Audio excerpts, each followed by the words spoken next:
Hey everybody, welcome to Jacob's Quest, and tonight I just got back from watching Killers of the Flower Moon, the newest Martin Scorsese movie.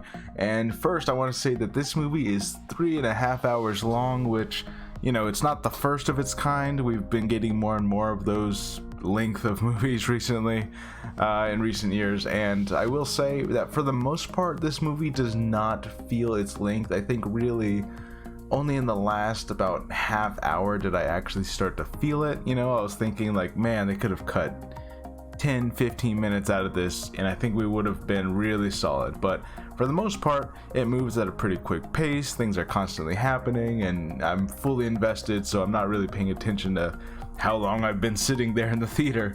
And then of course, you know, it's really great looking, everyone acts really great, but that's no surprise, right? It's a Martin Scorsese. You got Robert De Niro, Leonardo DiCaprio, right? Like, it's no surprise that everything, all the technical aspects of it are really great, right?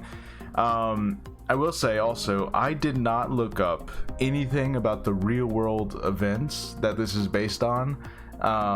So I had no idea where this was going. I knew like the premise from the trailers, of course, but I had no idea, like, you know, I guess the best way of explaining this is that so we follow Leonardo DiCaprio's character in the entire movie. He's the main character, and he is being pressured by his uncle to essentially this huge plot of marrying into the family of these native peoples who have oil. You know, they have oil money, and so the idea is that you marry into their family, and then one by one you take out the family members that would inherit that money until you are the only one left. And so therefore you are legally obtaining the, well, you know, you killed a bunch of people, but you know, you legally inherit the oil money because you're the only one left. And the entire movie that this is going on, you know, we see his character, you know, he gets this wife and they have this actual relationship, and he really does fall in love with her, and they have kids, and it's this whole thing. And so you think to yourself like, okay, so he's gonna realize that he actually loves her and he actually cares, so he's gonna stop going along with this plot and he's gonna try to stop his uncle, right? No, that's not what happens.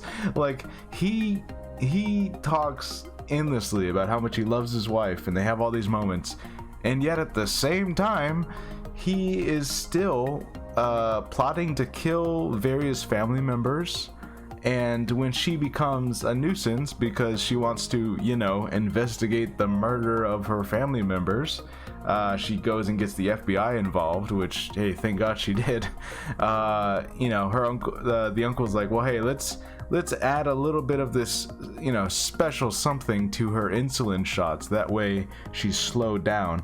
And so Leonardo over here is like, oh man, sure love my wife. Now let me slowly poison her with this insulin shots. Let me add all this dosage. And she's clearly getting sicker and sicker as the movie's going on, but he's like, oh man, I hope you get better. Let me add some more of this poison stuff to your insulin shot.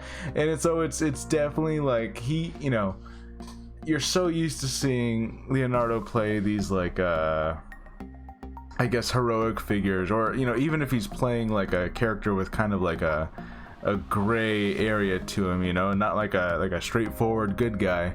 Usually he, you know, comes to a point where he becomes the hero of the story. And that really doesn't happen in this movie.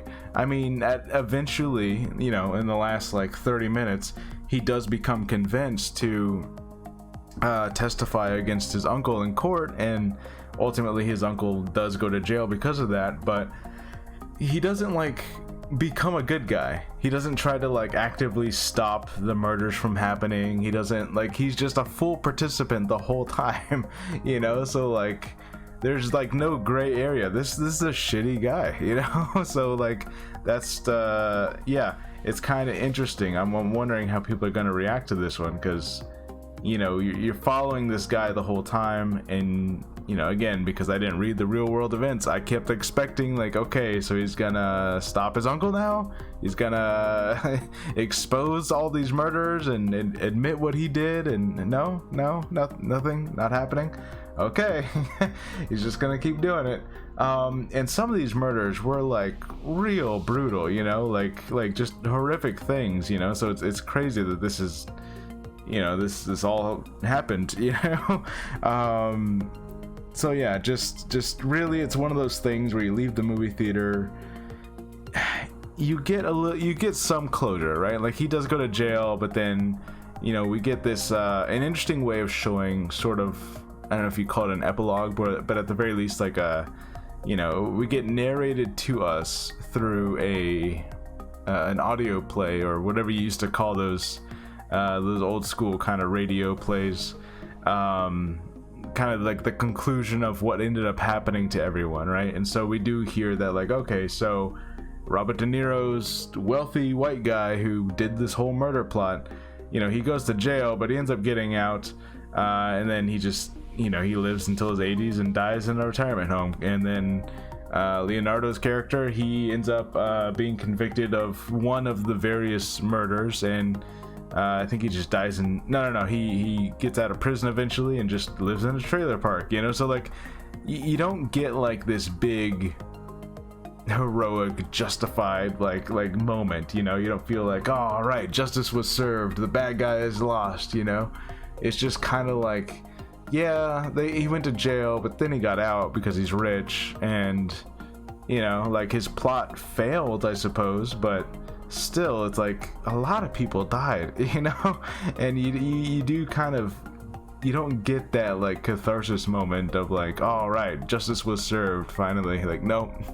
I mean, kind of, but not entirely, right?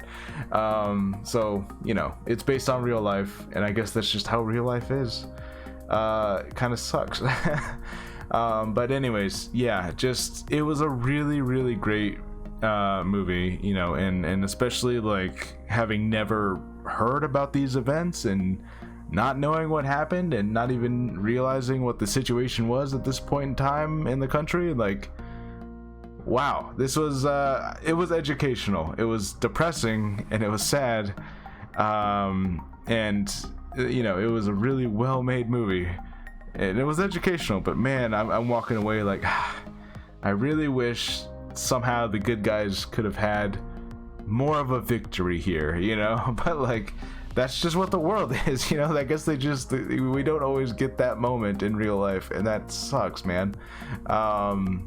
So, but in any case, yeah, this was a really, really well-made movie. It looks really nice, and you know, if you want to go in for a pretty heavy movie, and I will say that, like, the trailers kind of made this seem a little bit more like, not necessarily an action type thing, but more of a like a thriller, more like The Departed kind of stuff. And it's not really like that. Like, this thing takes its time. It's a lot slower than movies like The Departed were, and like I said, you don't get that ending where like the good guys get a final victory. It's like, you don't really get that. So yeah, just if you're in for a heavy time, you know, or like you're in, and you gotta anticipate leaving with like a, okay, but this is gonna end realistically, you know, then I would say go for it. You know, it is 3.5 hours. It does feel like there's especially something at the end where like he agrees to testify, and then he gets talked out of it, right? And he's like, no, I'm not gonna testify. And then something else happens, and then he decides, okay, I am gonna testify. And then finally, you know, he testifies in court, sending his uncle to jail. And I do feel like maybe that segment could have been taken out, because it felt like this movie's already 3.5 hours. You could have taken like those 5 minutes out of the movie and it wouldn't have affected anything, because he had already agreed to testify. So this whole back and forth thing they did for a second felt kind of unnecessary. But yeah, and also, you know, Leonardo DiCaprio, we kind of feel like you want to like this character because you've seen him in so many movies where he's like ultimately the good guy or the hero, or, you know, or at least something similar to that. It doesn't feel like his character ever gets the, you know, like, you kept on expecting like, okay, so when his wife hears all this, she's gonna have some kind of epic reaction where she like I don't know, slaps him or yells at him or something, and she doesn't do that. You know, she reacts really calmly, and then they get divorced, and I'm like, this guy helped kill your whole family, like 3 of your sisters at least, right? So like, come on, like, and again, it's just the real world of it, you know, like you don't get that catharsis movie moment where you're like, all right, the bad guys at least, you know, got slapped around a little bit, you know, something. Just doesn't happen like that, I guess. Anyways, yeah, let me know what you guys think of Killers of the Flower Moon. It is a heavy movie, but it's also very educational because I did not know about this happening. So from that standpoint, it was fascinating, very depressing, but fascinating. Yeah, let me know what you guys think, and I'll see you guys next time. Bye.